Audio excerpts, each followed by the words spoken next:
Hello, everybody. I'm Ralph Benmergui. Welcome to Not That Kind of Rabbi. As I clarify every week on the program, I'm not a rabbi, but if I was, I wouldn't be that kind of rabbi. And I think I know a few rabbis who have now taken offense at me saying that, and I've tried to make them happy again, and it hasn't worked because we're not a happy people. We're, we're a people who have holidays where people try to kill us, they don't succeed, and then we eat. And that's kind of the way it works. I have been enjoying conversations with all kinds of people, but right now I'm in this strange world, this unbelievable world, which is sort of, I'm trying to look at this as a global sabbatical. You know, in the Jewish tradition, every seventh day is the day of being, and the other six are the days of doing. I think everybody's in the point now where they're having to reevaluate what does doing look like when you're not commuting every day, when you're not running for this and buying that. And how many of us have said to everybody we love, I don't have time. I'm sorry. I'd love to get together. I just don't have the time. And now we can't get together unless it's virtual, but we do have time. And in that time, I think there's been a lot of reflection going on for a lot of people. This is the existential crisis that nobody saw coming. The one that we've been talking about is mostly about climate change. And I do like the idea of using the language of this particular crisis for that one, which is when we're finished with this, can we flatten the curve on climate change next, if you don't mind? If we can marshal our emotional, spiritual, and physical resources to combat this particular virus, perhaps we can bring more urgency to something that we don't think is on the doorstep and about to kill us. It's odd as well that Passover has just happened, and this feels biblical, this COVID-19 event. And it does have that sense of the angel of death hovering over the door. And did you paint your door frame with blood so nobody would kill you? And, you know, it's just also, you can't smell it, taste it, see it, hear it, but it's there somewhere and it might kill you. And that's what's given us this urgency and maybe perhaps something more positive as well. That being said, I always wanted to have a nice conversation about the spiritual nature of life itself with Bob Ray. You may think, well, Bob Ray was a politician. Why would you want to talk to a politician about the spirit?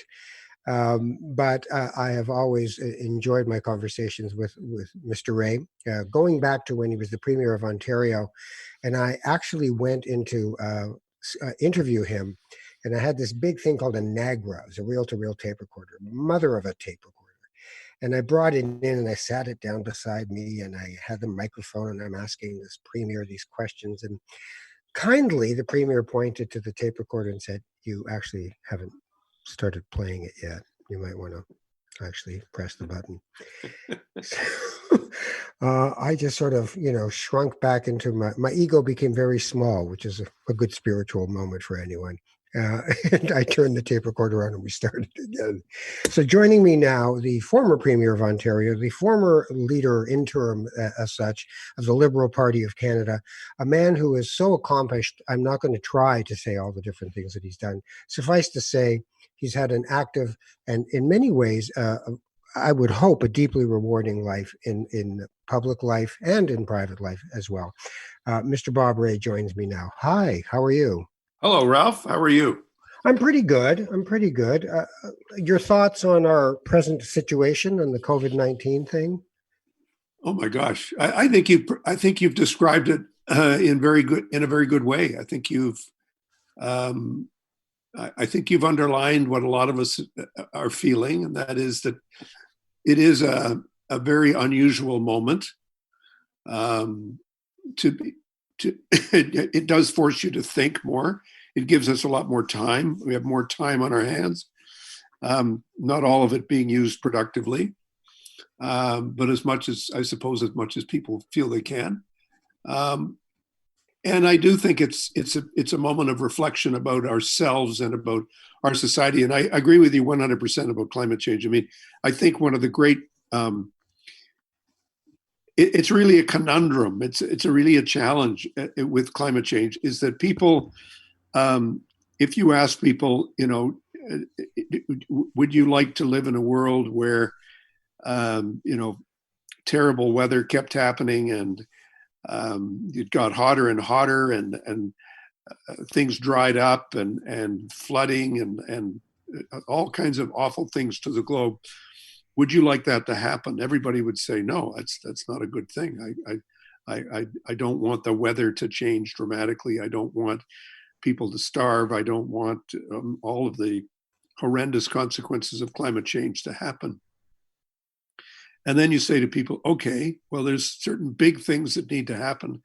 And this is the big things that need to happen. And it's going to take unprecedented coordination and working together globally and working together locally and all that stuff. And people kind of, as soon as you start talking about that, their eyes start glazing over and they say, you know, is there not a simpler way to do this? Have you not got a simpler, easier way to deal with it? And I think that's part of our problem around everything, and certainly around COVID-19. There's a lot of blaming going on. There's a lot of people looking back and saying, you know, you didn't do this early enough. You didn't respond quickly enough. You didn't see the signs of warning. And you sort of say, yeah, and one of the dilemmas for people is that politically people would not have accepted huge restrictions at the beginning because they said, oh, it's happening in China, it's not really happening here. And so the politicians had a real problem. And the problem was, we know what we have to do, or we're coming to understand what we think we have to do. How do we persuade enough other people that this is what we have to do? And ultimately, of course, people, by and large in Canada certainly, have accepted the really quite extraordinary measures which governments have had to take to essentially say to people, stay at home and don't do anything. And for most people, it means stay at home and don't earn any money, don't make a living, don't have a job, which is very painful. Then governments have to say, yeah, but we're going to help you with that. And then as they go on, they realize this is really complicated. Like it's a whole lot of different things. You take this away, that happens, and then you take that away, and this happens. And there's all kinds of knock-on effects, and it all starts to come together.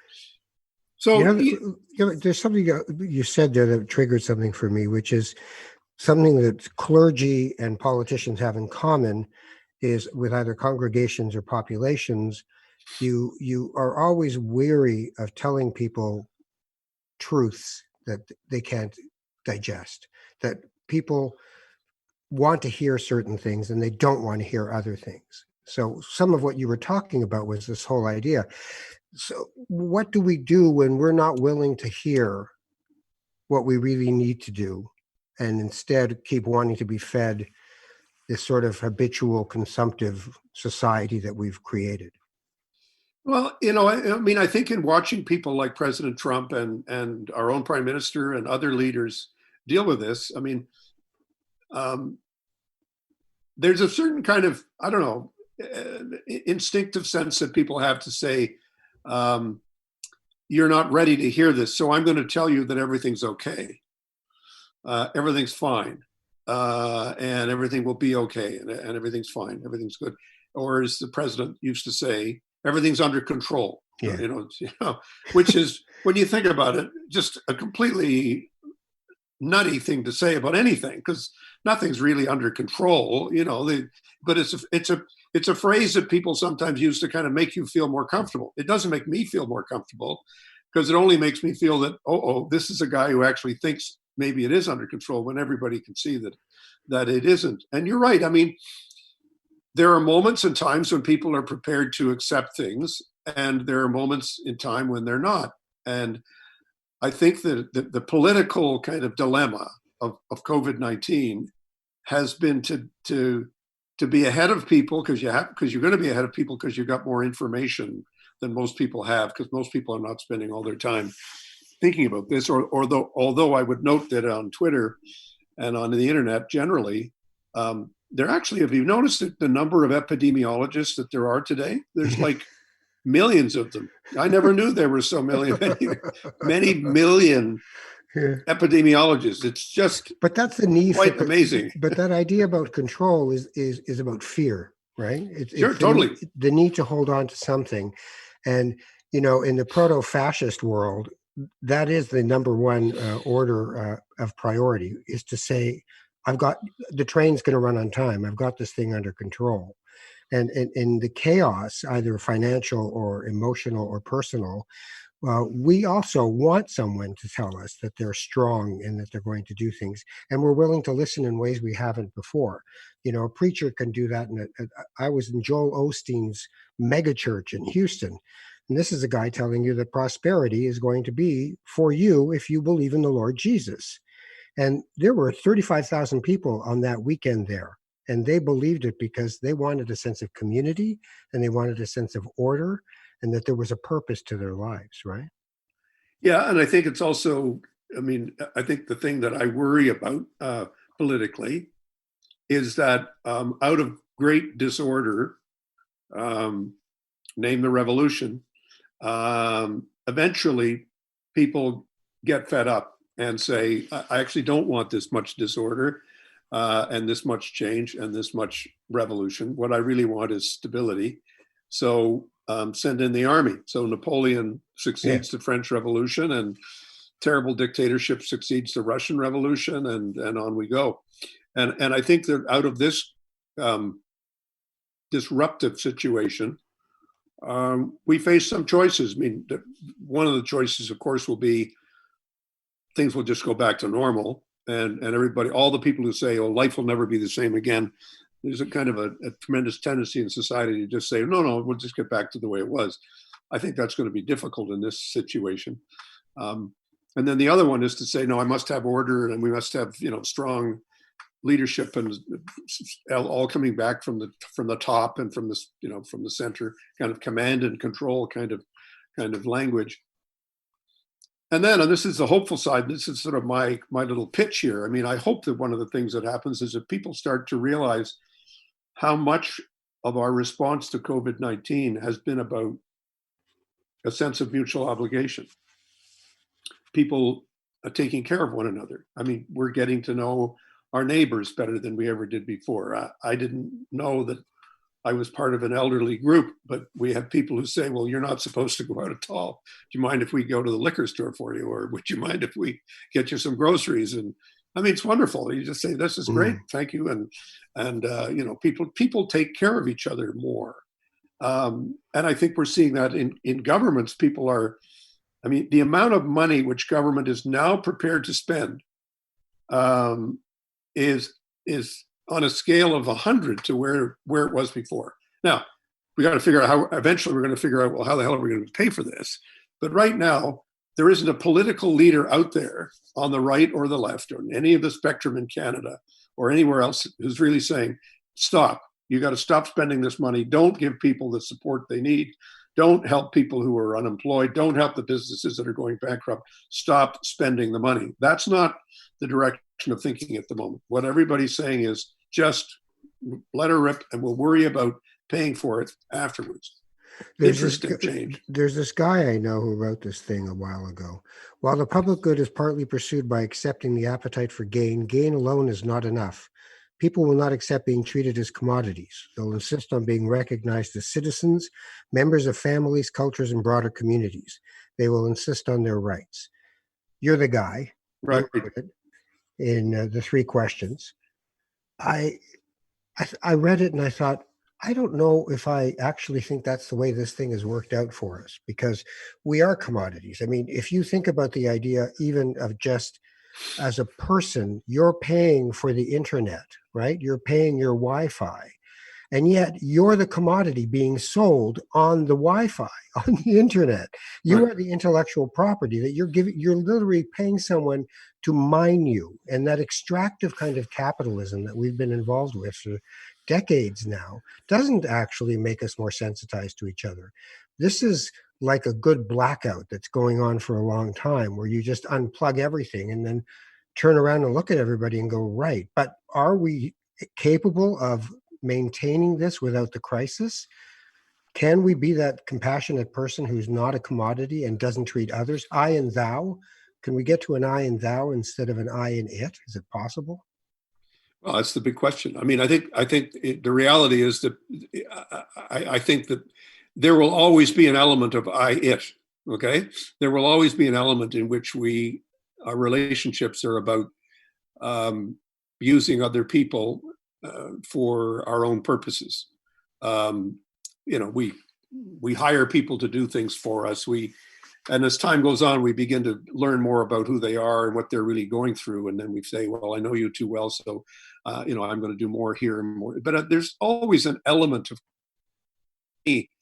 society, I think. But I think what we lose in that is being able to really connect with people and really understand the emotional linkages and ties that exist. And I think that's what gave rise to socialist and social democratic movements, but even liberal movements. People saying, we don't just see the world through this I-it commodification. What good are you to me lens? We see the world through a different lens and a bigger one. Is it the only one? Do we always do it? Do we fall back sometimes on other ways? Yeah, of course we do. But part of what I was trying to say in the three questions was, and the three questions are Hillel's three questions going back a few thousand years. But he was really saying, look, you have to be for yourself. You can't expect others to be for you if you're not prepared to be for yourself. And the second thing is, but you can't just be for yourself. And the third is if not now, when?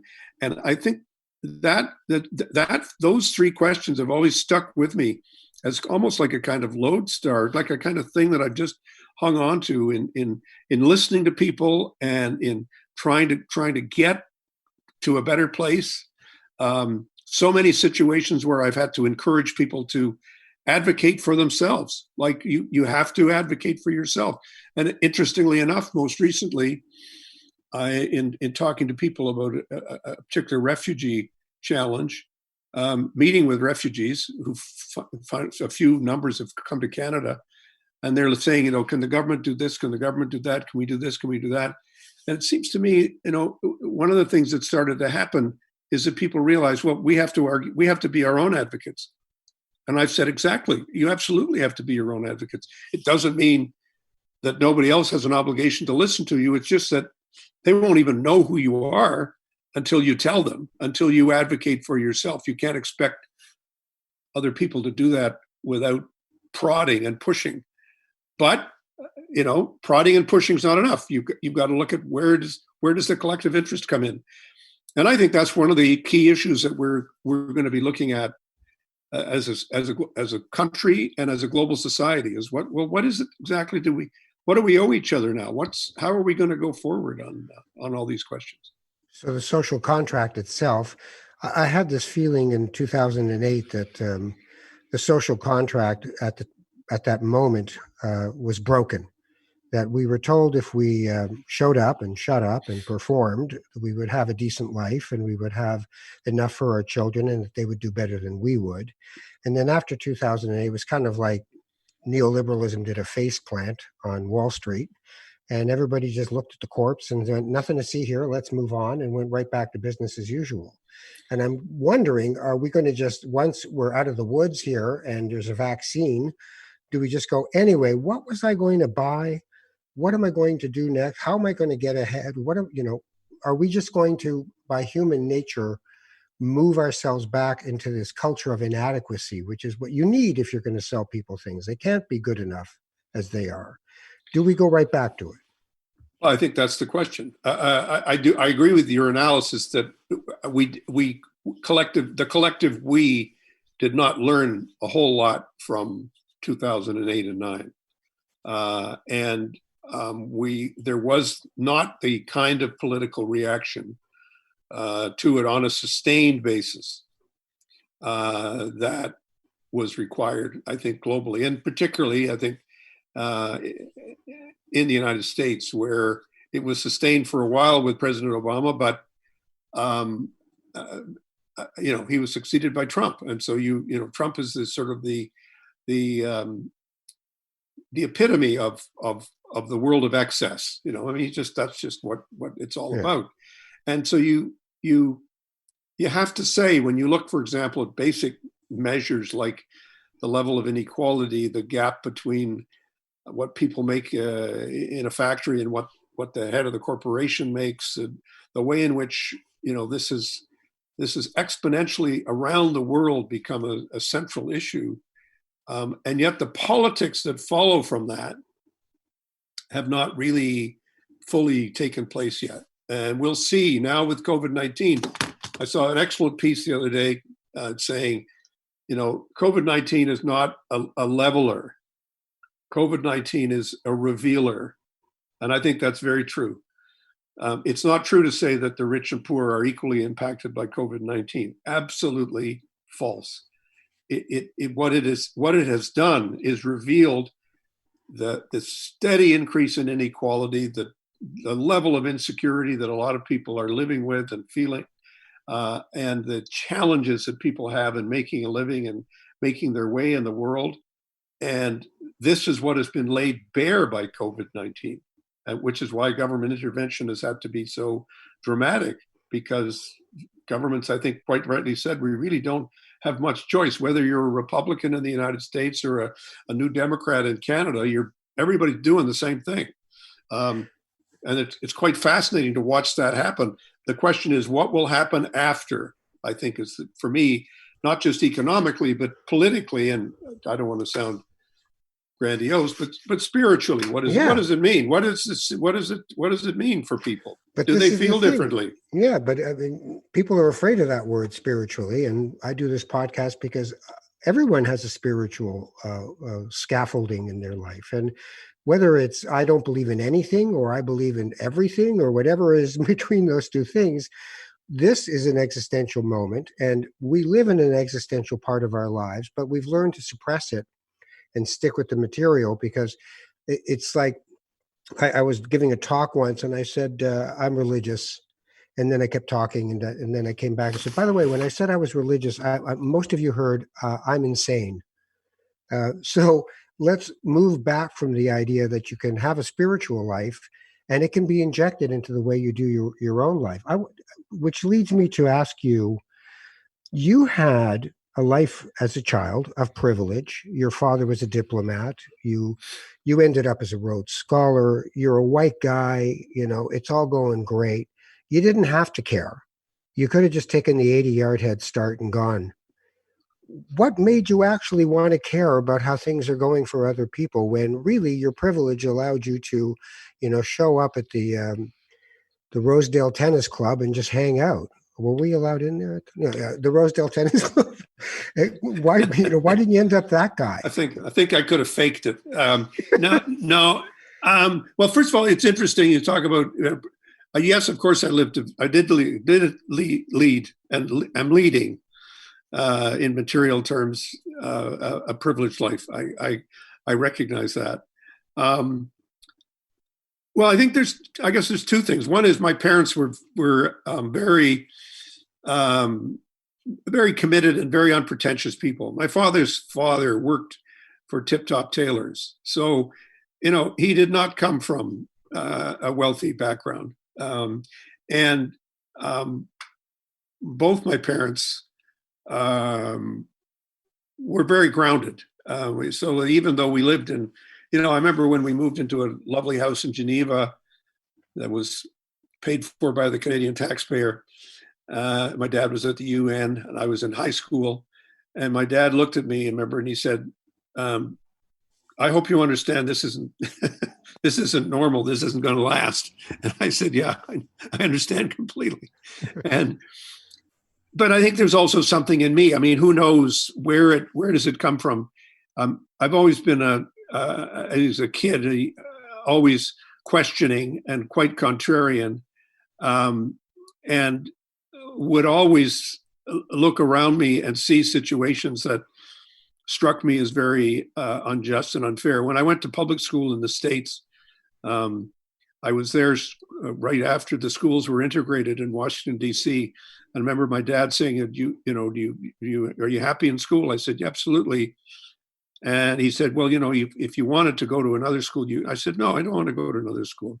I went to Gordon Junior High School, and it was, at the time, I suppose it'd be about 30 or 40% Black kids and 60% white kids, and it was an insight. It was just like a whole world opened up. I said, you realize you're living in a different place than a lot of the kids who are going home and trying to do their homework, and you just kind of see that in people's eyes, and you realize it. So I think that's always been a part of what's been part of my life, and so that's really never left me. And I've never been interested in making money for its own sake. I mean, I live a very comfortable life, but I don't make choices based on, well, how much money will I make if I do that? That's never been a motivating factor. One of your grandparents was Jewish. My grandfather, my father's father. When did you find that out? When I was at university, and I kind of knew. I mean, it's sort of like one of those things when you hear it, you say, of course. My father's name was Saul. That's right. So people say your father was trying to hide his past. I said, I don't think he would have. He grew up. His father was a Cohen, and his family went to Scotland from Lithuania. And he fell in love with my grandmother, who was not Jewish, and whose name was Ray. And when they fell in love, nobody had any money. My grandmother's family worked in the shipyards near Glasgow, and my father's family, they lived in the Gorbals, which is the poorest part of Glasgow. And when they came to Canada, the family sort of split up. I think there are a variety of things that happened. My father talked about it a little bit more as he got older. It was quite a traumatic time, a lot of conflict within the families. Basically, they were both thrown out of Glasgow and came to Canada, and then the families met up again, and then again my grandparents came to Toronto, and my grandfather eventually took my grandmother's name and became a Ray. Why did he do that? I don't know. I never met him. He died before I was born. Yeah, you wonder because it was. Well, I think part of it was, it was an intermarriage that was very difficult. The second is, I think the kids were on the stage. My father and his sister and my uncle Jackie were on the stage as kids, and they were called the Three Little Rays of Sunshine. I think that the Three Little Cohens of Sunshine might have been a little bit harder, a little bit difficult, but I don't know. Now my wife, of course, is Jewish and my kids are Jewish. So, Didn't you decide that you were like only going to date Jewish girls? No, that was a myth. That was some helpful friend made that. That's a completely made up. No, no, that didn't happen. But you did end up finding a woman who was Jewish and marrying her. Yes. And so before that, had you been a churchgoer? Had you had a religious life? Yeah. When I was growing up, I went through quite a religious phase as a teenager. I was an Anglican and was very interested in sort of the Anglo-Catholic movement. And then as I got older, and as I learned more about my own background and who I really was in terms of where my past roots were, and going to university, I became more skeptical about religion generally. Well, let's back up though. When you were deeply into it, Anglo-Catholicism, as it were, what is it that you found there? What motivated you in there?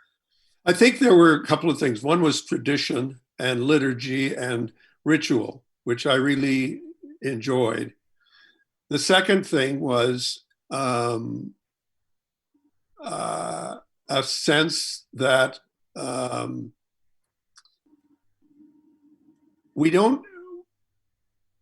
Jesus was a real person, and he was an extraordinary person and made made a had such huge impact on the world. You can't say, well, he just didn't exist, although there are some people who say that he didn't. But I think most people would say yes, there was a historical figure, and I felt that what he was saying, his message, was extremely powerful and had real meaning to me, and it still does in terms of his teachings. But I became, as I got older, I became less persuaded or convinced that the virgin birth really happened, and that he was the Son of God, and he was the Messiah, and that's all pretty fundamental to Anglican belief. So if you're an Anglican, you say the Apostles' Creed in church every week, and when you say the Apostles' Creed, there are things that you say that you have to believe are absolutely true. And I became, I guess, at that point, more agnostic as to whether that was actually true, but certainly very respectful of the church's traditions. And I still occasionally, privately, go to church for my own reasons and in my own way and time. But I think I don't think I'd say that I can't say that I'm a believer, but I can say that I profoundly believe in the ethical basis of what Christianity is about, or supposed to be about, whatever institutional deviations have occurred over the last 2,000 years. When you said, occasionally go to church, I thought, I speak to people about this a fair bit, the prayer experience. I know people who've been going to synagogue for, 50 years of their life. And if you ask them about the prayer experience, it's hollow. They don't know who they're talking to. They don't know why they're doing it, but they know that there's a comfort in knowing that this is that part of the service. So I will be doing this at this moment. Have you had a good or a bad experience of prayer? Well, I mean, I don't pray often now. There are moments of, like everyone has, moments of loss and grief and remorse, where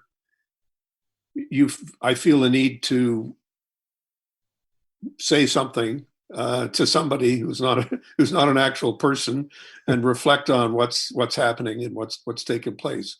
So when my parents died, I participated fully in services. I frequently go to funerals for friends. I believe in that, as well as other services, other times of transition.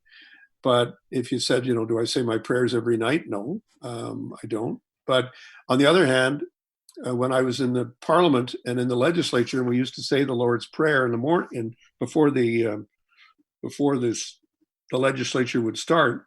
I always tried to be there for that. Now, you tell me why that's true. I don't know. Well, I mean, sometimes we need to dig a little deeper into ourselves, or else we get lost in the surface of it all, don't you think? Oh, totally. But there are various ways of doing that. I mean, I had a period in my life when I went through therapy because I was very conflicted and depressed and suffered from terrible anxiety, and spent about a year in therapy. And that made a huge difference to me. And that also, I think, made me have a lot of respect for the spiritual side of life and the spiritual side of myself. Although I'd say that it hasn't made me any more it's made me less dogmatic about religious truths or people saying, well, this is what happened, this is what you have to believe. I've never been, I shouldn't say never, but I'm certainly not comfortable inside a dogma, whether it's a political dogma or a religious dogma. I'm always a little skeptical of that. What is it that you're skeptical about? Well, I think it's that there, some people take a great deal of comfort in a lot of rules or things you have to believe. Or, I mean, in New Democrats, you have to believe that public is good and private is bad. The private sector is bad, the public sector is good. And after a while, you say, well, that's actually not true. There are things that governments do, or government bureaucracies or large organizations do, which are probably less efficient and less good than others. There's problems with, how those structures operate. And so sometimes you have to say, on balance, you actually need both, and you need to figure out ways of making some work and ways of making other things work. So similarly, it moves across, it pushes nuance out of the conversation once you're dogmatic. Right? Yeah, it does. And so I don't go there. And there were times in my life when I was very dogmatic politically and had a tendency to be sort of doctrinaire. I know, but it's kind of fun at the moment. I mean, it's got a certain juice to it. Well, it gives people comfort. I mean, I listened to Bernie Sanders, and I said, well, I hope he feels better after saying these things, because they're so simplistic and kind of just rhetorical. I mean, it doesn't help matters. But I also respect passion, and I respect commitment. And I think that, as I get older, I try to embrace all of what I have been. As people say, well, you used to be, you were a New Democrat, you were leader of a party, you were premier of the province. You say, yes, I was, and I'm not embarrassed about that. I'm not ashamed of it. I'm not saying don't go around, beating myself up for that. I say that's part of what I believed. That's part of what I felt. I embrace it all, but I'm still on the journey. Right. I haven't stopped the journey. I haven't stopped thinking about, well, what's the real truth? Well, it's interesting, because in the spiritual journey, when someone says, for instance, they're of a certain religion, or that they believe in God, that what happens for a lot of people is they question, because they believe that you think absolutely that there's such a thing. And yet clergy will tell you that their belief in God, or their relationship to something that is larger than them in life, has a high tide and a low tide in their own life, that there's an ebb and flow to all of those things. That, yes, at this moment, it's 3 weeks before Rosh Hashanah, the Jewish New Year, and I'm kind of catching the vibe. I'm feeling great. And then it's the middle of the summer, and I'm just like, you know what? I'm pretty far away from feeling the wonderfulness of it all. So it's not about certainty, but there's different ways to believe. Like, even like what we thought of as God when we were children, and what we think of it now. Like when you said you go to these funerals, when you leave, you must have to think of mortality and your own mortality. Do you find yourself at these funerals thinking, well, you live and then you die and then it's over? Or do you think there's a soul that carries on? Like, those questions are real, but what animates in you when you go to one of those? Well, there's two things. One is, when I think of God, or as you put it, something greater and bigger than myself, I think of my acceptance. The way I think of it is, I accept that there are forces and things about life and about relationships and about good relationships that transcend me, that are bigger than me. To put it another way, I don't think of myself as having absolute authority, if I could borrow that phrase. And I think the problem with dictators, or people who are would-be dictators, is that they don't recognize laws that are higher than them. And so that in my development of life, when I became a lawyer, one of the things that I liked about the law, and still like about the law, is that it's a way of remembering that there are things out there that are bigger than you are. And the rules are not just arbitrary rules that are created by finicky people, but they're there in order to try and help you live a life that's relatively ordered and not just chaotic and manic and all about yourself. And again, I think from my own challenges with mental health, I think the thing that you realize is that one of the ways in which your mental health can go completely sideways is when you think it's all about you. You just become incredibly egocentric and aren't able to put your life in any kind of perspective. And I think that's what's necessary and what's missing when you're losing that. So when you say to me, do I think about mortality? Yeah, of course. I'm 71 years old. I'm a lot closer to the finish line than I am to the start. And I know that. So that one of the things that having mortality in your mind, and I can actually remember, talk about a spiritual moment. I can remember reading history books when I was 16 or 17, preparing for some exams, and reading about, Europe in the 17th century. And it was like, it's kind of, when I say it, it sounds so stupid, but I said, all these people are dead. Like, they lived 60 years, 50 years, 40 years, 70 years, 80 years. That's it. It's a finite period of time. And when you're 16, you don't think about that. You think, oh, I'm going to live forever. I mean, that's, it's a long time. When you're 71, you think about it quite differently. Think about it. So I've always had a sense of mortality. It's always been part of my self-awareness. What about the soul? Is the soul something that you I don't know about? about this. I don't think about the soul. I think about what my kids will remember, what my grandchildren will know and remember, what my friends will say about me, and what my detractors might say about me. And I think about, I think there's a certain way of feeling that as long as there are people around you who have drawn strength from you at some time and in some way, then you've made a contribution and been able to live a good life. But yes, I see that as legacy. Like, who have I loved and who has loved me back, and what will be sustained in that love is a legacy piece for me. But the soul, the example I tend to go to is my father died at 68, and I was in my early 30s. And the night he died, I get a phone call, your father has passed away.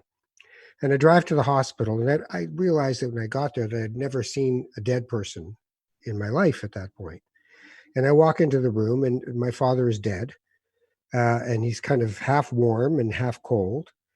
But I look at his face, and I see his eyes, and I see that he's not there anymore, that my father is not in that thing anymore, or as Ram Dass calls it, that spacesuit with your name on it.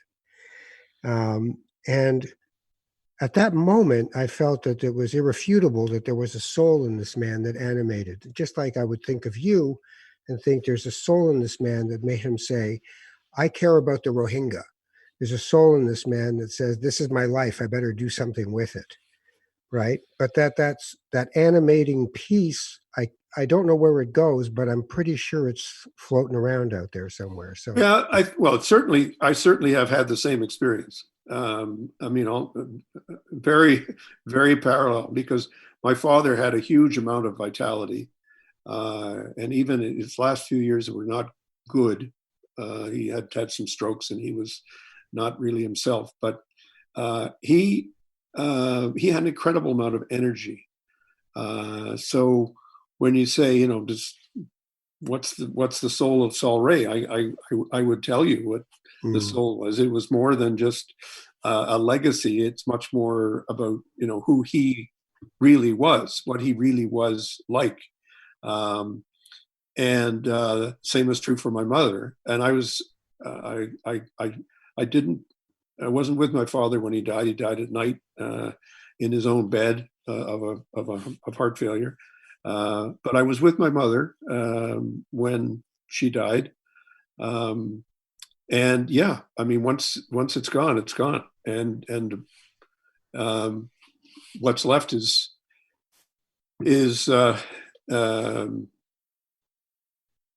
your memory of that being, of that quality of life that she had, or that he had, or that any of us have. So yeah, there is, when you say, what, is there a soul? I say absolutely there's a soul. How do you define it?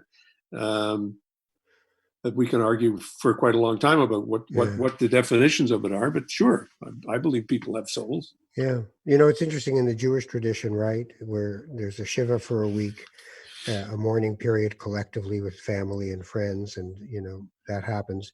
But there's an 11-month period as well, and the idea is that the soul of the person is hovering closer to Earth than further away in that 11 months, and then after that 11 months, it moves off into much farther realms than that. So sometimes I intuit, it's like people say prove God, and I say, I don't know, prove love.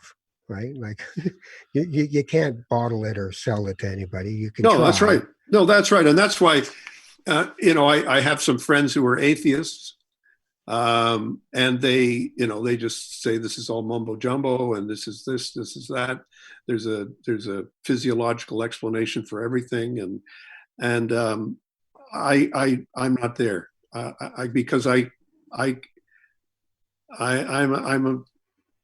a doubter about atheism, because I feel there are so many other forces in the world that speak to passion and not only to reason. That you say it's got to be reason over passion. You say actually you need both. You need to have a sense of passion about life and about emotion, and you also need to have a strong sense of respect for reason. You need both things. Yeah.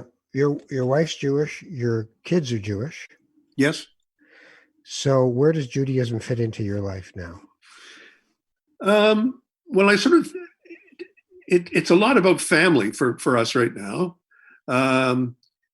And it's fair to say it's an active discussion as to how we go, how one goes forward. We're not, Arlene's not, when we joined Holy Blossom, or we were members of Holy Blossom, a Reformed synagogue in Toronto. I used to go to services a lot, and got into the rhythm of Jewish life in many ways. Never learned Hebrew, to my regret. I think a project I still feel I should undertake. But it became less important to us after our kids did their bat mitzvahs, and we're not as active as we were. Whether that changes or not, I don't know. It's interesting. I wonder what it was about the kids are gone, is because, part of parenting is modeling and giving structure so that your kid can either get into it or just say, go away, you're annoying. But now they're gone, and you have grandchildren, I assume. So yes, 5. So are they being brought up Jewish? It's really up to my daughters in terms of how that will all work out. My oldest grandson is Solomon, who's named partly for my father and partly for Arlene's grandfather. But we don't, make a big deal about saying, well, you got to decide this or you got to decide that. That's really going to be up to the kids to decide. We certainly have always made it a part of our way of talking to our kids, and of celebrating holidays and celebrating family times together. But we also pay attention to some of the Christian events, like Easter and Christmas and so on. But I mean, they're not moments of what I would call religious doctrine. They're just moments of family celebration. Yeah, and that's one of the things of religion is that it codifies, ritualizes, and allows people to come together as community and family.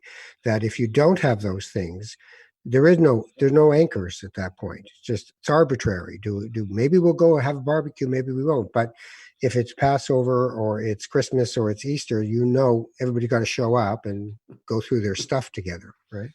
So when I wrote the three questions, the rabbi at Holy Blossom was a wonderful man named Dov Marmer, who now lives in Jerusalem with his wife, and we see them when we go.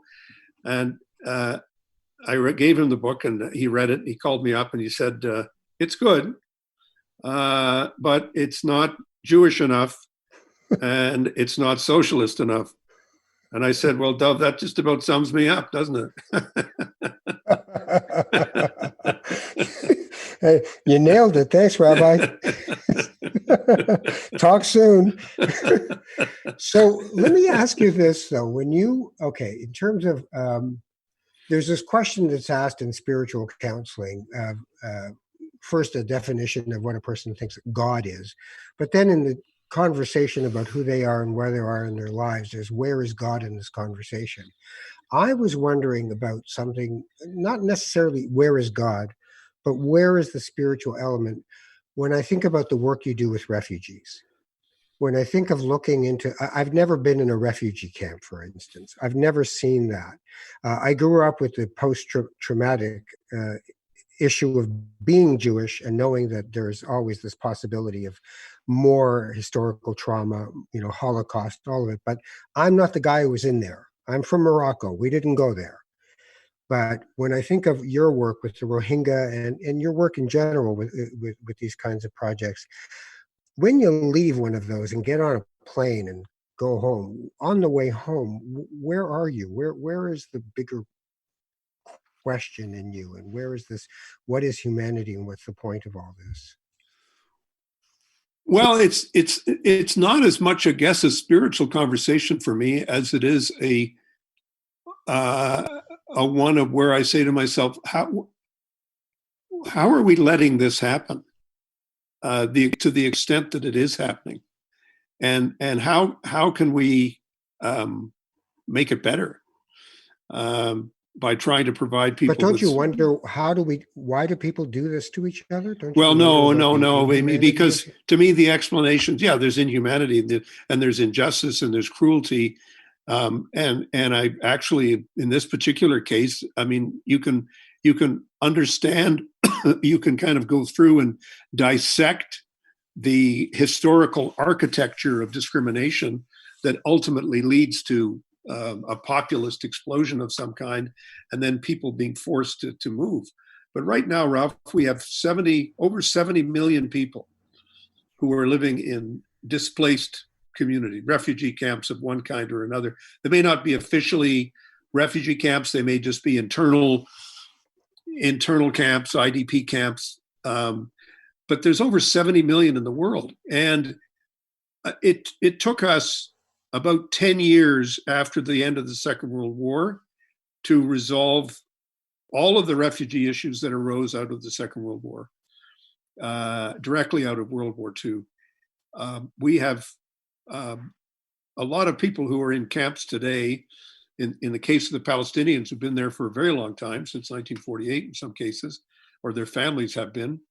But in other parts of the world, people who've been there for a generation, 2 generations.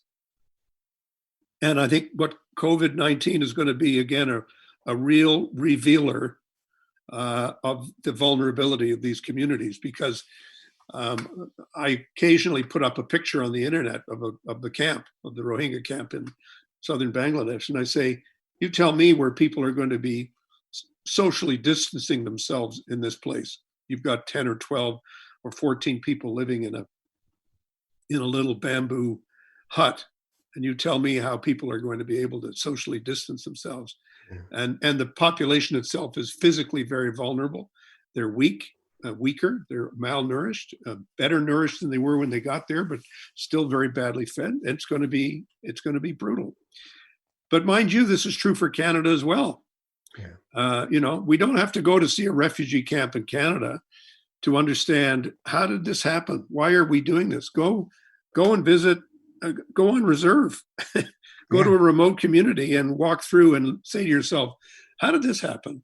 And what do we think we're going to do to improve things and make a difference? There's a lot of it out there. You don't have to go very far to see injustice. Is there a place, and should there be more of a place or less of a place for spiritual and religious ideas in politics? Because people seem very wary of, hey, don't get me wrong. And Andrew Scheer found himself in big trouble with it last election. But is there a place for saying there are bigger things than us and that there is something else going on here and that there should be some spiritual aspect to how we solve these problems? Well, that's a very good question. And I don't think there's a simple answer because I don't think, and again, if you think you're going to get into trouble, wait till we see what happens with this next sentence. I don't think we should in any way discourage people from being able to express their most deeply felt religious views in the public space. I don't think that religion should be an exclusively private sphere issue. But you could argue that one of the ways in which we got out of the brutality of the response to the Reformation and religious battles in Europe for about 150 years was when people basically said, you know what, that's what you believe that on your own time, and I'll believe what I believe on my own time, and we're going to figure out, politics is going to be different. Now, Canada's politics, the New Democratic Party, the social gospel, the founders of the NDP, many of them were ministers. Tommy Douglas was a Baptist preacher. Stanley Knowles was a United Church minister. So you can't say that the social gospel wasn't a deep part of what it is that drove them into the political sphere. They were not, so you can't say that religion played no part in their thinking.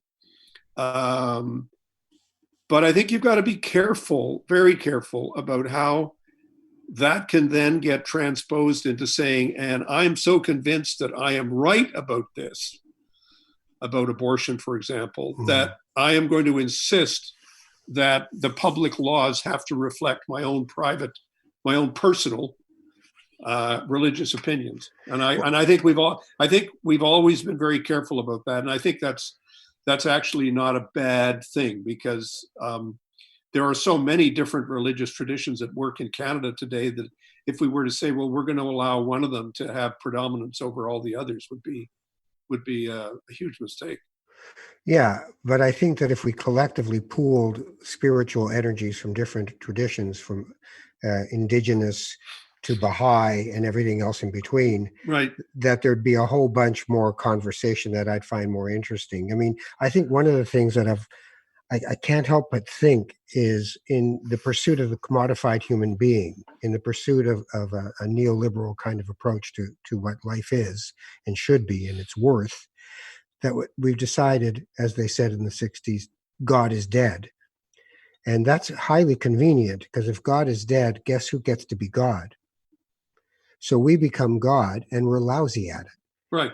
And we're in this COVID moment where we can step back from this babble that we've created and go, wait a minute, we're really not doing a great job because we're not actually connected to the interconnection of everything in this world. Yes. Right? So we behave in these ways that says, I'm going to develop political policy that is suburban, soccer mom policy to make sure that we win the 905 and the rings around Vancouver and Montreal, and then we've got this thing. And that kind of commodification that enters into our political world is also soul destroying in terms of we live in an architecture of this country that is not man-made. That the churches and cathedrals of this country are the redwoods, are the oceans, are the prairies that go forever, and yet we're not connected to those things. We're only extractively using those things. So I do think there is a place for that spiritual component to come back in without it being dogmatic. Of course. And one of the things that moves, I think, the climate change discussion is exactly what you have described. And that is that the origins of the environmental movement, I think, really lie in people looking at nature differently and seeing nature as something more permanent and more all-encompassing than whatever economic structures we might temporarily be creating. And I think that's really a very critical part of the climate change debate, is about saying, actually, there's forces in nature that are more powerful than we are, and we'd better learn how to respect them. That's what I keep talking about. There's something going on out there that's bigger than us, and that's bigger than any generation, and that's bigger than, my immediate needs. And the more you think about that, the more you see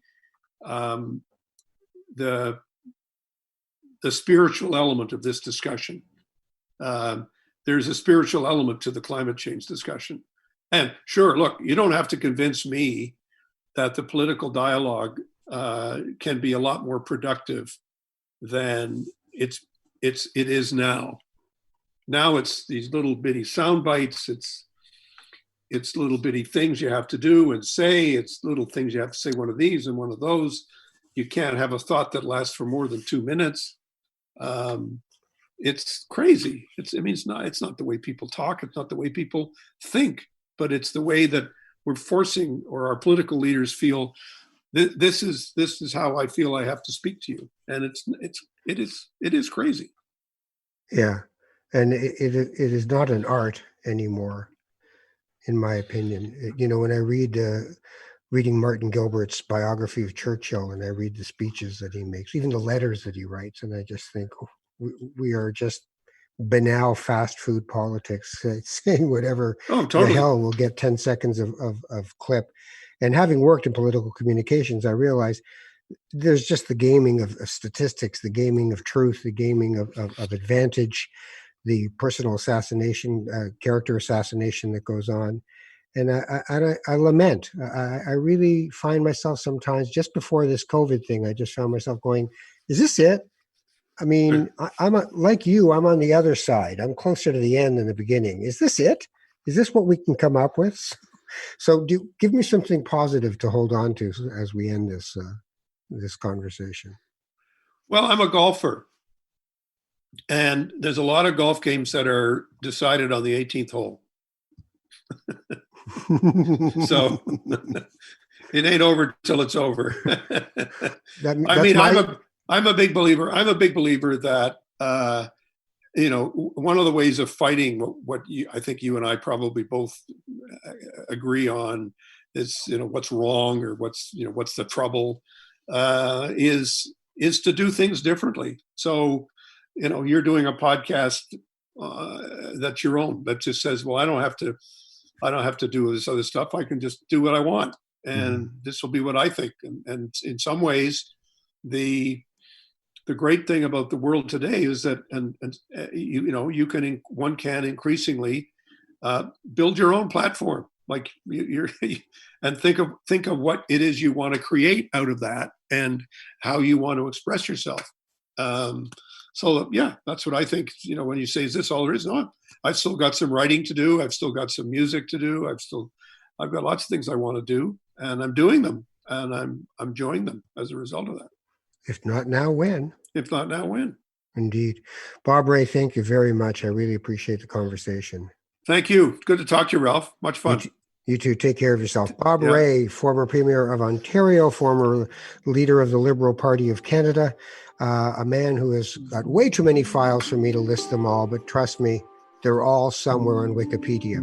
I'm Ralph Benmergui. This is Not That Kind of Rabbi. Take care of each other, and we'll see you sooner than later.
This podcast has been produced by TMDS and accelerated by Roam Phone. Roam Phone brings you the most reliable virtual phone service to run your business and protect your home number